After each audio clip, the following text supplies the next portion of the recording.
خلیفۃ المسلمین، پھر اللہ جس کو مسلمان جس کو خلیفہ بنائے اس کی فراست ایمانی، میں منہ کو چھپا رہا ہوں. تب تک اس لڑکی نے کہا یہی نوجوان ہے جس نے میرے والد کی گردن ماری. حضرت عثمان غنی رضی اللہ تعالیٰ عنہ بہت غصے ہوئے عبداللہ ابن زبیر. عبداللہ ابن سعد 3 دن تک وہاں سپہ سالار اعلان کرتے، تم نے بے ادبی کی، عبداللہ ابن سعد کی بات نہیں مانی. میں 3 مرتبہ یہاں خلیفۃ المسلمین کے حیثیت سے اعلان کر رہا ہوں، تم سامنے نہیں آئے. مجبوراً مجھے اس بچی کو بلانا پڑا اور وہ پہچانی. یہ کیا حرکت ہے تمہاری عبداللہ ابن زبیر رضی اللہ تعالیٰ عنہ؟ رو رہے ہیں. فرمایا امیر المومنین بات یہ ہے، میرے دل کی حال کو اللہ جانتا تھا. میں نے اللہ واسطے جریر کو مارا تھا. 1000 عیسوی کے انعام کی لالچ نہیں تھی، نہ اس کی بیوی بیٹی کے ساتھ نکاح پڑھانے کا کوئی لالچ تھی. اللہ میرے دل کو حال کو جانتا ہے. عثمان غنی رضی اللہ تعالیٰ عنہ فرما رہے کہ عبداللہ ابن زبیر ایک ایک لفظ صحیح کہہ رہا ہے. اللہ حاضر و ناظر ہے، اللہ اس کے ایک ایک لفظ کو سنتے ہیں. اللہ حاضری، اللہ ناظری، اللہ معی. اللہ حاضر ہیں، اللہ دیکھ رہے ہیں، اور اللہ عبداللہ ابن زبیر کے ساتھ ہیں. یہ وہ نوجوان ہے. آپ اللہ کی قسم اس آسمان کے نیچے زمین کے اوپر اگر کوئی نوجوان ایسا ملے گا تو انشاءاللہ وہ کلمہ پڑھنے والا ملے گا، لا الہ الا اللہ محمد رسول اللہ. تب عبداللہ ابن زبیر اقرار کی. بات یہ تھی کہ میرے سامنے آیا، میں نے اس کو مارا. اللہ جانتا ہے میرے دل میں کوئی خیال نہیں تھا. اور میری بات اگر خلیفۃ المسلمین امیر المومنین اگر آپ چاہتے بھی ہیں کہ میں اس لڑکی سے نکاح کروں، میری طرف سے میں اس کو آزاد کر رہا ہوں. یہ وہ نوجوان ہے، اللہ ان کی قبر کو نور سے بھر دے. یہی وہ عبداللہ ابن زبیر ہے جس کے حجاج بن یوسف نے کعبۃ اللہ کے گیٹ پر لٹکا کر کھال کھینچ لی تھی، پوری کھال اتار لی تھی حجاج بن یوسف نے. عبداللہ ابن زبیر رضی اللہ تعالیٰ عنہ یہ وہ جوان ہے. خیر بہرحال عثمان غنی رضی اللہ تعالیٰ عنہ نے خود اس لڑکی کے ساتھ نکاح پڑھایا. طالب ہاشمی بہت بڑا مصنف گزرا ہے پاکستان میں. افریقہ کی دلہن جاسوسی دنیا پڑھنے والے بچوں کے لیے انہوں نے صحابہ کرام کے معاملات کو صلاح الدین ایوبی کے لکھا ہے. صلاح الدین ایوبی کے داستان ایمان فروشوں اس انداز سے کتاب لکھی ہے. خالد بن ولید کے لکھا ہے شمشیر بے نیام.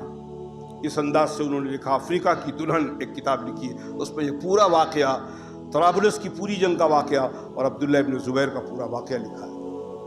یہ وہ نوجوان ہے جس نے نہ دولت کی لالچ میں نہ عورت کی لالچ میں، کیونکہ نبی پاک صلی اللہ علیہ وسلم میری امت کا فتنہ 2 ہی چیز سب سے بڑی فتنہ، دولت اور عورت. آج پوری دنیا میں دیکھ لیں یہ فتنہ کتنا زبردست ہے. دولت اور عورت یہ سب سے بڑی فتنہ ہے. اور بڑے بڑے اللہ والوں کو عورتوں نے کہاں سے کہاں پہنچا دیا، اور انہی عورتوں کی وجہ سے بڑے بڑے اللہ والے بن گئے. انہی عورتوں کی وجہ سے. یہی عورتیں جب اللہ کے پیغام پر پابندی سے عمل کرنے بننے بجائے امام شافعی کی والدہ بن جائیں. امام شافعی کی تربیت کرنے والی ان کی والدہ محترمہ ہیں. 3 برس یا 3.5 برس کے تھے کہ والد کا انتقال ہو گیا. امام شافعی کو ان کی والدہ نے پرورش پائی. مکہ میں پیدا ہوئے تھے، مدینہ پہنچے امام مالک کے پاس پڑھنے کے لیے، اور اتنا ذہین تھا کہ جس کی کوئی حد اللہ نے وہ ذہانت دی تھی اس بچوں کو کہ امام مالک درس حدیث دے رہے تھے. دیکھا کہ امام شافعی بیٹھے ہوئے ہیں، سب لوگ اپنے کتاب اور قلم پر لکھ رہے ہیں، اور امام شافعی تھوک انگلی لگا کر اپنے ہاتھوں میں لکھتے جا رہے ہیں. امام مالک کی نظر پڑی وہاں ہے، کون بچہ ہے، مذاق اڑا رہا ہے حدیث کا. سب لوگ کاغذ پہ لکھ رہے ہیں، قلم پہ لکھ رہے ہیں، اور یہ تھوک لگا لگا کے ہتھیلی پہ لکھ رہا ہے. ایک دن کے اندر امام مالک رحمۃ اللہ علیہ نے 8,500 حدیثیں پڑھی. جب 10 ختم ہوا امام شافعی کو بلایا. پہلی ملاقات امام مالک کی امام محمد بن شافعی سے. فرمایا تم کدھر سے آئے ہو؟ میں مکے سے آیا ہوں. کیا کرنے آیا؟ فرمایا حدیث پڑھنے آیا. میں تمہارے پاس قلم کتاب نہیں؟ فرمایا. لیکن بولے الحمدللہ آپ نے جو کچھ پڑھا ہے میں نے اپنی ہتھیلی میں لکھ لیا ہے، آپ کہو تو پوری حدیث میں ابھی پڑھ کر آپ کو سنا. امام مالک حیران تھے. پوری حدیث؟ تمہیں پتا ہے میں نے آج صبح سے لے کر چھوٹی چھوٹی حدیثوں کا جو ٹکڑا ہے 8,000 یا 8,500 حدیثیں پڑھی، یا 7,000 یا 7,500، بہرحال 5,000 کے اوپر ہی حدیثیں تھی پڑھ رہے تھے. امام مالک نے فرمایا کہ سناؤ. کھڑا ہوا بچہ، اللہ کی قسم وہ ساری حدیثیں اس نے منہ زبانی سنا دی. اللہ ان کی قبر کو نور سے بھر. جذبہ اور شوق ہوتا ہے، ذوق ہوتا ہے۔ اب دیکھتے نہیں ڈاکٹری پڑھتا ہے آدمی، بہت سے لوگ ڈاکٹری کرنے میں جب وہ پوسٹ مارٹم کیا جاتا ہے وہیں سے بھاگ جاتے ہیں، وہ ڈاکٹری کر ہی نہیں پاتے۔ بہت سے لوگ وہ انجیکشن ڈالنا ہوتا ہے، وہ خود اتنا بزدل ہوتا ہے کہ وہ ڈال ہی نہیں پاتا، وہ چیخ پکار کرتا ہے تو اس کا ہاتھ کانپنے لگتا ہے، وہ کر ہی نہیں سکتا۔ لیکن یہ جذبہ اور شوق ہوتا ہے کہ ہم اس انداز سے اس بندے کی مدد کر رہے ہیں، تو پھر وہ خون بھی نکالتا ہے، وہ انجیکشن بھی ڈالتا ہے، وہ ساری چیزیں کرتا ہے۔ یہ ذوق کے اوپر ہے۔ انسان کو یہ شوق اور ذوق دیا ہے۔ یہ شوق اور ذوق کا جذبہ ہے کہ انسان کو شہید بھی بنا دیتا ہے، انسان کو غازی بھی بنا دیتا ہے۔ اور یہ شوق اور ذوق نہیں ہو، اسی شوق اور ذوق کے ساتھ جب آپ اللہ کی عبادت کریں گے، اللہ کا ولی بنا دے گا آپ کو۔ یہ عبادت آپ کو اللہ کا ولی بنا دے گا، کیونکہ شوق یہ ہوگا کہ اللہ ہمیں دیکھ رہا ہے، اور ذوق یہ ہوگا کہ اللہ وہ کیفیت پیدا کروا دے کہ ہم اللہ کو دیکھنے لگے۔ اللہ کے نبی نے فرمایا تو نماز اس انداز سے پڑھو گے تم اللہ کو دیکھ رہے ہو، اگر یہ کیفیت نہیں ہے تو اللہ تو تمہیں دیکھ ہی رہا ہے۔ لیکن جو اللہ کے بندے اللہ کو دیکھتے تھے، اللہ کی قسم حضرت علی رضی اللہ تعالیٰ عنہ جنگ کے اندر دشمن نے تیر مارا، تیر یہ پنڈلی کے آدھے تک یہ تیر گھس گیا، لوگ ہاتھ لگاتے تھے تیر کو، چیخ نکل جاتی تھی حضرت علی۔ فرمایا تم ایسے مت نکالو، میں جب میں نماز میں کھڑا ہو جاؤں اور ایک رکن نماز کا ادا کر لوں، رکوع میں چلے جاؤں اور سمع اللہ لمن حمدہ بول کے کھڑے ہوتے ہوں، اس وقت تم یہ تیر نکال لینا۔ تاریخ اٹھا کے دیکھیں آپ، حضرت علی نے نماز پڑھی، رکوع میں گئے، سمع اللہ لمن حمدہ بولنے تک لوگوں نے تیر نکال لیا، حضرت علی نے اپنے پیر کو جنبش تک نہیں دی۔ کون سی نماز تھی یہ؟ وہ نماز تھی گویا وہ اللہ کو دیکھ رہے تھے، وہ نماز تھی۔ حضرت علی تو بہت دور کی بات ہے، غلامان صحابہ معین الدین اجمیری کی نمازیں آپ اٹھا کے دیکھو کیسی نمازیں پڑھتے تھے، دنیا اور مافیہ بھول جاتے تھے، دنیا اور مافیہ بھول جاتے تھے۔ ایک موقع پر آپ نماز پڑھ رہے تھے، سجدے کی جگہ پر بچھو آ کے بیٹھ گیا اور پوری طرح ڈنگ لے کر حضرت معین الدین اجمیری جہاں سجدہ کرنے والے، اور وہ بھی کھجور کی چھٹائی کا مصلی، یہ مصلی نہیں قالین والا مصلی، کھجور کی چھٹائی کا مصلی، اور اس پہ وہ بچھو بیٹھا ہوا ہے، اور حضرت معین الدین اجمیری سورہ واقعہ کی تلاوت کر رہے تھے۔ دیکھا کہ وہ بچھو بیٹھا ہوا ہے، سورہ واقعہ پورا پڑھا اور آگے کی سورہ پڑھنا شروع کیا۔ وہ بچھو جو ہے آپ قدم کو سب بنا کے بیٹھے تھے، اس کے بیچ سے نکل کر بچھو چلا گیا، اس طرف بھی نہیں گیا، اس طرف انداز سے حضرت معین الدین اجمیری کے پیر کے بیچ سے نکل کے چلا گیا۔ ہمارے اکابر نے لکھا کہ گویا وہ چاہتا تو ادھر سے بھی جا سکتا تھا، لیکن قرآن پاک کی تلاوت سن کر گویا حضرت معین الدین اجمیری کے پیروں کو چومتے ہوئے نکل گیا۔ یہ وہ نماز ہے۔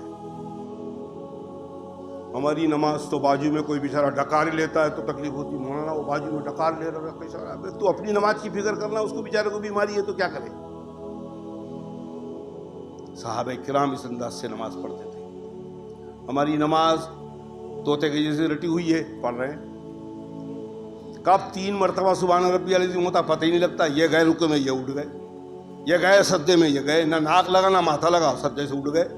کب سبحان ربی الاعلیٰ پڑھے آپ؟ کم سے کم 3 مرتبہ، زیادہ سے زیادہ تو آپ جتنا پڑھ سکو، 5 7 9 11 13 15 جتنا پڑھ سکو۔ ہمارے بزرگوں کے اندر حضرت مولانا الیاس رحمۃ اللہ علیہ کے بڑے بھائی حضرت مولانا یحییٰ صاحب رحمۃ اللہ علیہ، جو مولانا زکریا صاحب رحمۃ اللہ علیہ شیخ الحدیث کے والد بزرگوان ہیں، ہمارے اکابرین مشہور ہے کہ جب آپ سجدے میں جاتے تھے، اسی لیے آپ نماز بڑھ کر آگے نہیں پڑھاتے تھے، بہت لمبا سجدہ کرتے تھے۔ حضرت قاری طیب صاحب نے فرمایا کہ ایک مرتبہ دیوبند آئے، ہم لوگ حضرت کے پاس پیچھے نماز پڑھ رہے تھے، حضرت نے خیر نماز تو پڑھی، لیکن اس کے بعد جب حضرت اپنی نماز شروع کی تو ہم نے دیکھا کہ سجدے میں، ہم نے ٹائم لے کے دیکھا تو حضرت یحییٰ رحمۃ اللہ علیہ ایک سجدہ قریب 25 اور 30 منٹ کا سجدہ،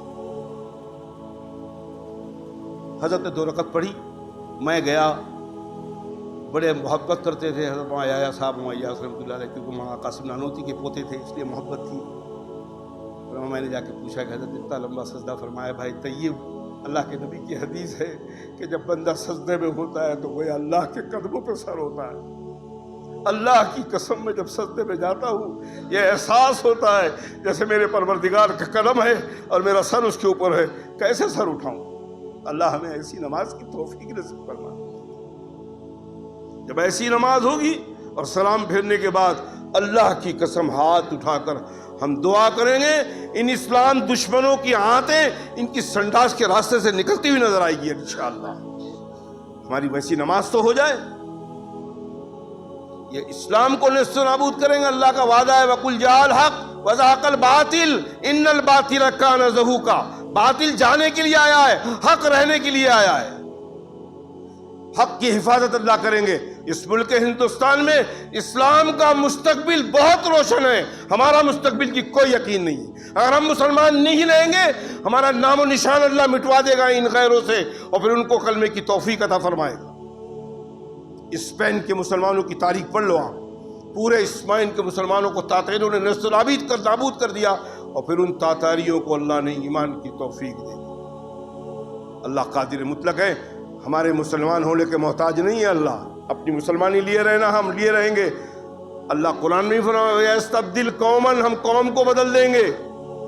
تم ہمارا دین کا کام نہیں کرو گے، اس دین کی حفاظت کی ذمہ داری ہم نے لیا ہے، ہم قوم کو بدل دیں گے۔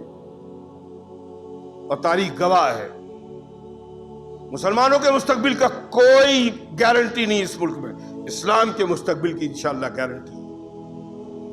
ہم اگر اس اسلام کو سنبھال لیں، ہم اپنے اندر اسلام کو جذب کر لیں، انشاءاللہ ہماری بھی حفاظت کی گارنٹی ہو جائے گی۔ یہ تو دیکھ رہے ہیں نئے نئے فتنے روز اٹھ رہے ہیں، اور اللہ جانے رات کو اس انداز سے سوتے ہیں، صبح کیا خبر آئے گی اللہ ہی بہتر جانتا ہے۔ بہرحال دوستو، عبداللہ ابن زبیر جیسا وہ نوجوان عثمان غنی کے زمانے میں، پھر حضرت عثمان غنی رضی اللہ تعالیٰ عنہ نے عبداللہ ابن زبیر کو بازو میں کھڑا کیا اور موڑے پہ ہاتھ رکھا، اور عثمان غنی نے ایک تاریخی الفاظ فرمایا امیر المومنین کے حیثیت سے، اور پھر اس لڑکی کو بلایا، فرمایا کہ بیٹا طرابلس سے یہاں آنے تک مسلمان لڑکیوں نے تمہاری خدمت کی کوئی تکلیف تو نہیں ہوئی؟ فرمایا نہیں، ہم نے ایسے انسان دیکھے ہی نہیں جیسے انسان یہ لوگ تھے، پہلے مجھے کھانا کھلاتے تھے بعد میں یہ کھاتے تھے۔ دیکھیے آپ، فرقہ پرست طاقتیں، قومی گودی میڈیا جھوٹ پھیلا رہا ہے۔ وہاں کشمیر کے اندر جو مسلمانوں نے جو خدمت کی ہے، ارے اس گئی گزری حالت میں مسلمان کا یہ حال ہے، گھروں میں لے کے کھانا کھلایا ہے۔ آپ یوٹیوب میں دیکھ لیجیے، انہوں نے کہا کہ ہم نے گھر لے گئے، وہ اطمینان سے کھانا کھائیے، آپ اوپر آرام کیجیے، نیچے گھر کی جگہ اوپر آرام فرمائیے۔ کشمیر کا ابھی بدھ کی بات، منگل کی بات ہے، یہ مسلمان۔ اور ہمارا تو یقین ہے جو دہشت گردوں نے مارا ہے، جن کو مسلمان بتایا، دہشت گرد جس نے بے معصوم لوگوں کو مارا وہ مسلمان ہو ہی نہیں سکتا ہے۔ مسلمان کا نام رکھ لے، مسلمان جیسی حیت بنا لے، مسلمان ہونے کے بعد اللہ کے نبی کو ماننے کے بعد اس طرح ظلم کرے گا، نہتوں پہ ہاتھ اٹھائے گا۔ اسلام نے تو بلی کو پالا ہے تو بلی کو بھوکا رکھنے کی ممانعت فرمائی ہے، جانوروں کو بھوکا رکھنے کی ممانعت فرمائی ہے۔ آپ قربانی کے ٹائم بکروں کو لاتے ہیں، آپ نے اگر ان کا خیال نہیں رکھا، قربانی کا ثواب تو بات کی بات ہے، جب ان سے پہلے جو ان کو تم نے بھوکا رکھا اور پیاسا رکھا، اس کا جواب اللہ کے سامنے دینا پڑے گا۔ یہ وہ اسلام کا معاملہ ہے۔ یہاں تک کہ اللہ کے نبی نے فرمایا اگر سینگ والی بکری نے بغیر سینگ والی بکری کو مارا ہے، اللہ وہ سینگ والی بکری سے بھی پوچھیں گے، وہ انصاف ہوگا وہاں۔